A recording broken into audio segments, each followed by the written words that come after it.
Our guest speaker, and of course someone we all are equally enthusiastic to hear from,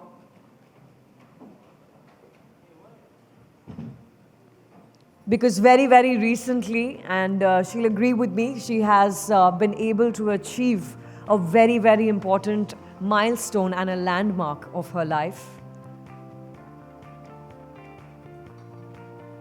Technically requires no introduction, but I'm an opportunist, so I'm going to make the most of this opportunity and introduce to you Oscar-winning Indian film producer, co-founder of Sikhaya Entertainment. Produced close to 30 feature films that include the groundbreaking Lunchbox, there she is, Monsoon Shootout, Masan, Gangs of Wasaipur, and we all know that she's walking with it on the stage, ladies and gentlemen.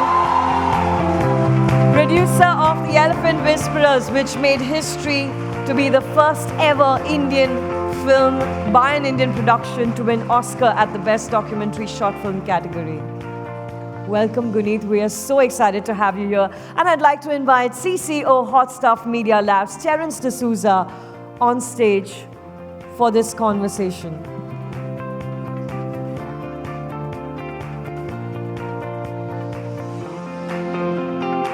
Welcome, Terence. Yes, a huge round of applause.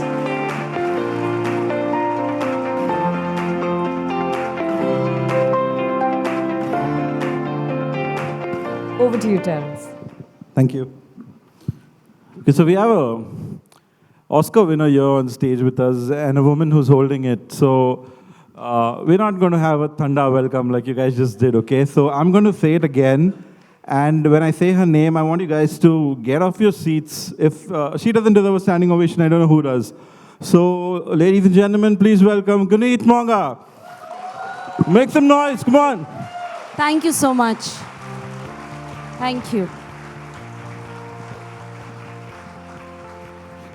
How does it feel? I mean, Surreal. it's all suddenly just real, you know? It's just... Surreal, and actually, you know, the joy in everyone's eyes keeps the shine on. It's been a couple of weeks, a week and a half now, but just coming back home, celebrating it all over again, reeling it with Indian family, friends, just, you know, it's beautiful. When I was preparing for this conversation, I was thinking the first question I'm going to ask you is whether you have it on you, whether you carry it around everywhere, you know, because I'm pretty sure everyone in India, wherever you go, is like, do you have the Oscar? Can we touch it? And all that kind of, yeah. So the aage ka rang bhi phit chuka hai.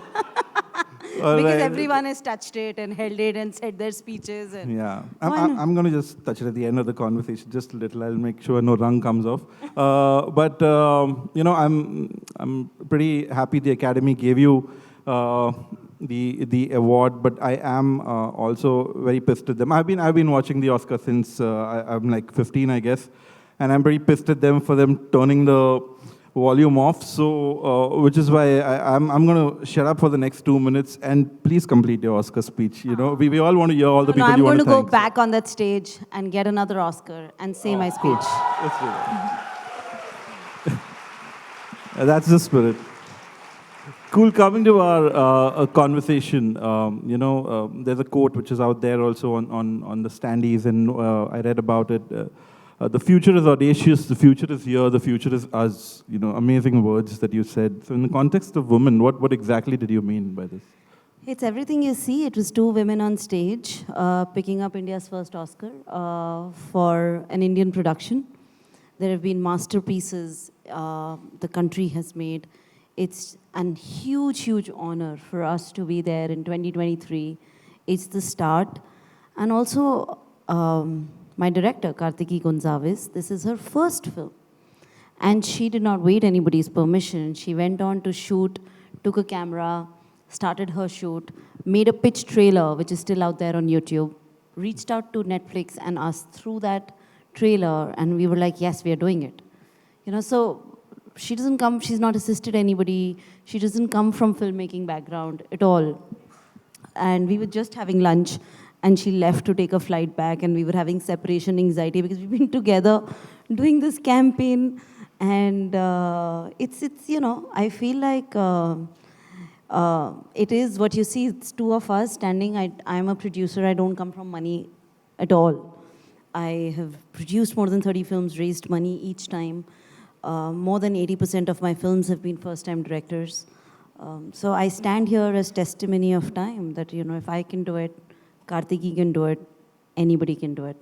And it's women up in the center. Speaking of women, there's a line that Jimmy Kimmel said at the Oscars this time, which, was pretty hilarious, but also it was a kind of jab at the Academy where he said that none of the women were nominated in the Best Director category. I mean, what did the Academy think? Are they women? So I just wanted to know, but in India, we've had some amazing films made by amazing women filmmakers, to name a few, Meera Nair, Deepa, Gauri Shinde, Nandita Das of late. And you've had a chance to do some amazing films, and then I thank you for Lunchbox and Masan and Gangs of Wasseypur and those beautiful films that you've Thank backed. you. But having said all this and producing such, such landmark films, would you still go as far to say that it's a male-dominated industry? I mean, who am I to say it? The stats say it. Less than 5% women are directors in the industry. So definitely the other gender is 95%, But is that more to do with intent, or is it just No, so it's also, happenstance, it's years. I think it's years of work, and also we're in long format. So this will not even change overnight.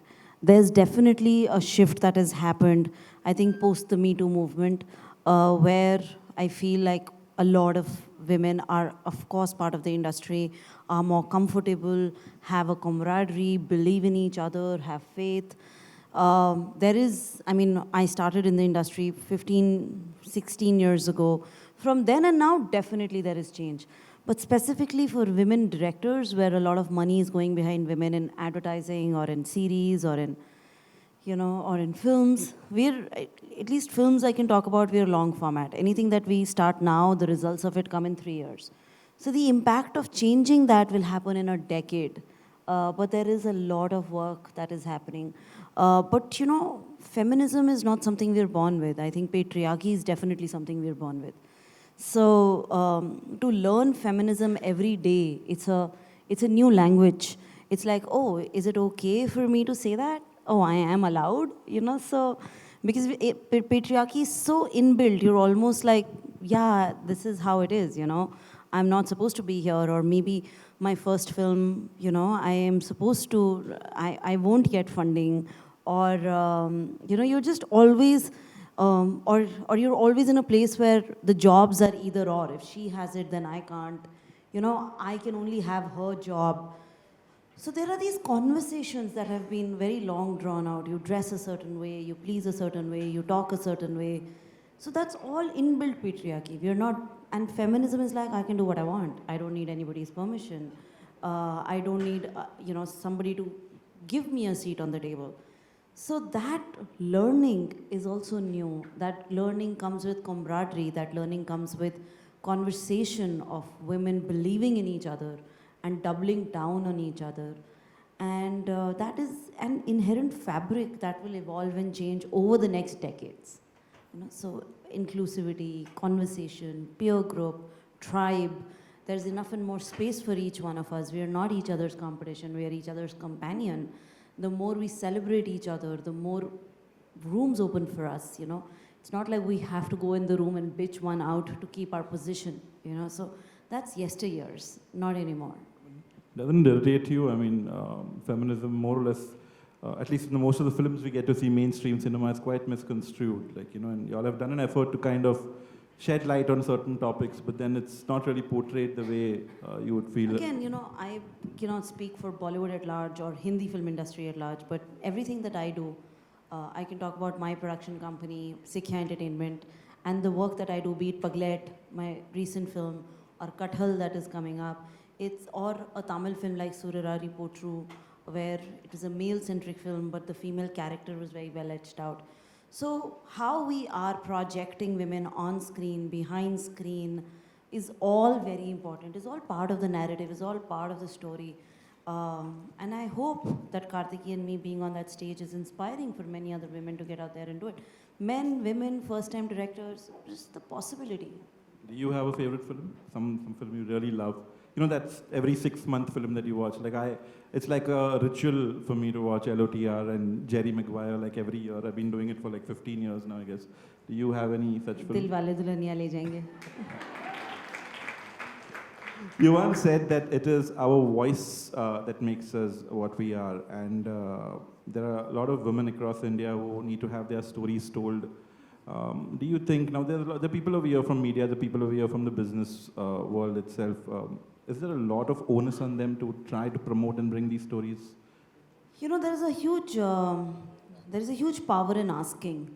I think anywhere I have reached in my career is because I freely asked. You know, because people are genuinely good around the world and they genuinely want to help. They just don't know how to. They don't know how they can do anything or, you know, support or promote. It's just about ask. And that is just so important. I think we live with the biggest imposter syndrome. It's like our best friend hangs out with us and is with us all the time. And so it's just ask, you know, do you think I can do this? Do you think, can you do this for me, you know? Do you think you can send that email? Do you think you can introduce me to this person? Go in a room well researched and have a clear ask. Don't be confused about your ask. What you need, if you need a salary, if you need a certain boundary at house, if you need something, voice it out. You know, just say it, don't live with it. Please, just put it out there in the universe. Let the universe or the person out there, the onus on that person to be there to say no. You know, at least you try. A lot of us don't try. We don't voice our opinions. I've been there. I've been in rooms, I was 26 years old when I was producing Gangs of Wasseypur. I've been in rooms where, you know, I just thought that, oh, this room is so intimidating, I can't really ask. So I used to text my opinion to my male colleague and be like, aap puch lo na, shayad approve ho jaye. You know, but over the years, I've learned, ki bolo na. You know, it's so easy. It's literally easy. So I've manifested an Oscar, asking the universe. Yeah. You know, you go online these days. I don't know whether I've been researching you so much or just that you've been all over the place, but you go on Insta, FB, and it's all Guneet everywhere. And then I read your, you know, at least what's online out there about your life story. And the initial years were really tough, at least what we read. I mean, I'd encourage you all to go read it.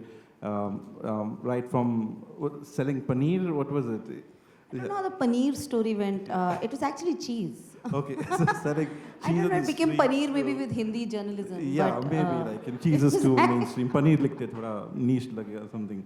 So, but then I did not yeah. sell cheese for a living. I lost my parents very early in life. I come from a middle class family. I was doing these gigs, you know, which were like weekend, you go on streets and you sell anything that the agency asks you. It was 400 rupees an hour. Not only I did it, but I made my entire college do it. And then I used to get 100 rupees on everybody that I used to recommend.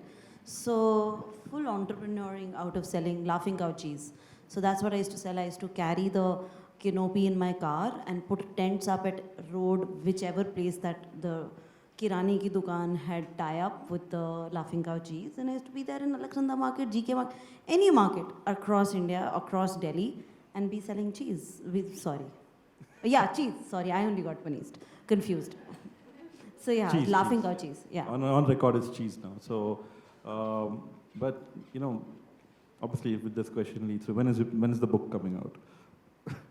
A lot of people have asked me, and I honestly have actually a deal to it's revert pen now, to. no? Some kind of outline. No, I've been offered a deal that I'm yet to revert to. That reminds me I have to revert to my WhatsApp. Great. Very many things being revealed out here. They're coming to the elephant in the room, or the elephant on the screen, I'll say. You know, did you get a chance to play with any of the elephants? Of course. Yeah. I was there during the, I mean, I'm hoping a lot of you have seen the film. How many of you have seen Elephant Whisperers? Thank you. Everybody else, please watch it on Netflix. Yes, during the wedding scene, I was there. And I got to hold Raghu and Amu, and And I got to play with Amu because she was more accessible and my height. And she held my hand. I was giving her grass, and she held my hand, and then her trunk wrapped around my hand, and she pulled me towards her. I mean, I don't think she realizes that she's 300 kgs, right? So, and she pulled me towards her. I was like, holy shit, this is strong, you know? And immediately Kartiki, my director, scolded her and said, Amu, you know, and Amu dropped her trunk and like went to apology, like with her head, saying, sorry, I'm sorry, I'm sorry, I don't mean to hurt. You know, so they're so adorable, Raghu and Amu. But did this story come as a complete shocker to you also? Because when I was watching the movie, it was really surprising the way these animals reacted to Bowman and Belly, right? If I'm getting their names correct. And it was like actually talking to your own children and the kind of tantrums they threw and the kind of bond they have with this. Was it like something really surprising when you heard the story? What made you fall in love with it? I saw the trailer that Kartiki had done a year-long of research and put together a pitch trailer, which I love, which is a message I think should travel far and wide to any aspiring filmmaker. Get out there and shoot what you want to do. Put music behind it, see your visuals, and then if you want to put money behind it, the whole world will put money behind it. You know, so I mean, when I saw the pitch trailer, I was blown away. And Bowman and Belly and their abundance of love, how do they have so much in them to give so freely and to raise elephant calves? And yes, they do react like humans. They do react like, you know, they listen to the love, they listen to languages and sounds, and they communicate back with you. And it's amazing. These are gentle giants. And as I figured this story, the beautiful work that the Tamil Nadu government is doing at the reserve and with all the mahouts, and it is a way of preservation, it's a way of conservation, and it's a way of spreading love.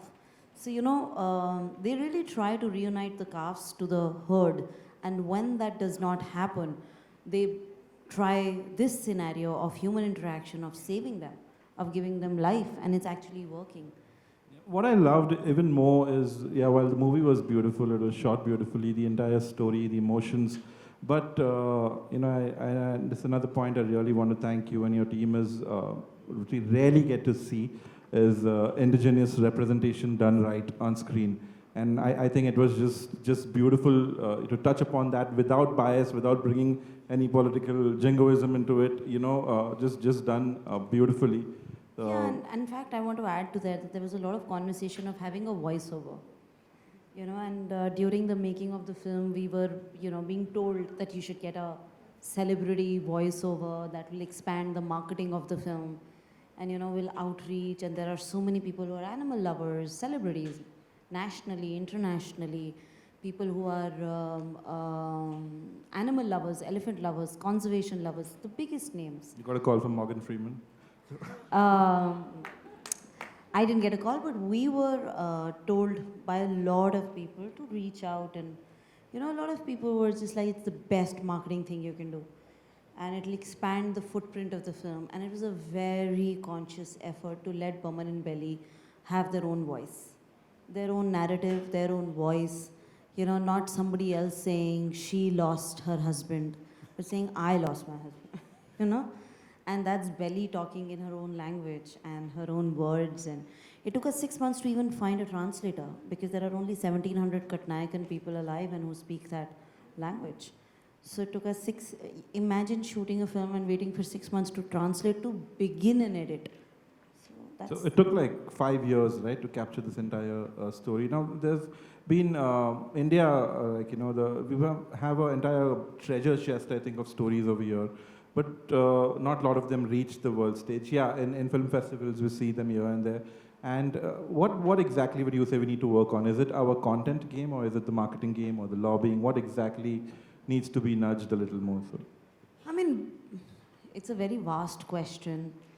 First is craft. You know, of course, definitely go to script labs around the world. Attend festivals. I would definitely say that. Kartiki personally comes from a photojournalism background, you know, where she's been telling stories of natural history and wildlife through photographs. So she came from that background, but definitely get friendly with the camera and the concept of storytelling. Go to script labs, educate yourself. There's so many mentorship labs globally available. That's all one part. And then, of course, find a producer, make a story, take feedback, get the edits, have mentors in life. All that is one part. And then the other part is the marketing, release, distribution. That is another whole world altogether. And then the third part is Oscars. The big question is, how does India win more Oscars? Which a lot of people have asked me. It's basically Indian content which is strong, which is representing, which is doing rounds of festivals, has mainstream US distribution. That is the key, and I've said this from Lunchbox days, because I wish India had pushed Lunchbox as an official selection in a feature film category, and we had Sony Picture Classic. It is really important. In this case, we had Netflix. Now with Netflix being in India, I feel like these are Indian productions, and then you have access to their US office, that in case it's a breakout and it does go to the festival round, there is a full marketing publicity team there, which comes handy, and their years of experience of running Oscar campaigns. So it's very important to have a US distributor as you go on that journey. So it's, many folds this answer. I've given you this in very short, and this time we won for a short documentary. 2019 was also Period Under Sentence, which was a short documentary. I was an executive producer on it. But I wish... Feature length coming soon. Feature length Oscar coming soon. And fiction. Yeah, I would actually love for you to hold it again, In fact, I'll touch the second one you bring to India, not this one.